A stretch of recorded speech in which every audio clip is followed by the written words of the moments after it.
3 দশকেরও বেশি সময় ধরে ইসরায়েলের কারাগারে বন্দী ৭৫ বছর বয়সী নাজাত এল আঘার ছেলে দিয়া।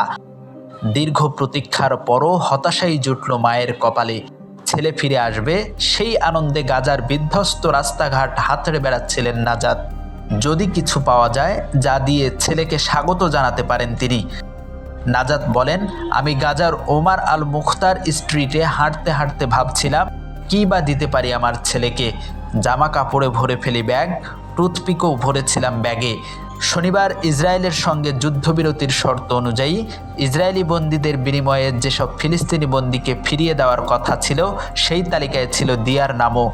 12 ঘন্টা ধরে গাজায় ইউরোপিয়ার হাসপাতালে বন্দী বিনিময়ের স্থানে অপেক্ষা করেন নাজাত। কিন্তু 620 জন ফিলিস্তিনি বন্দীকে ফেরত পাঠালেও নাজাতের ছেলে দিয়াকে পাঠায়নি ইসরায়েল। দেশটির পক্ষ থেকে জানানো হয়, বাকি বন্দীদের মুক্ত করার আগে ইসরায়েলি বন্দীদেরও মুক্ত করা হবে এমন নিশ্চয়তা চায় তারা।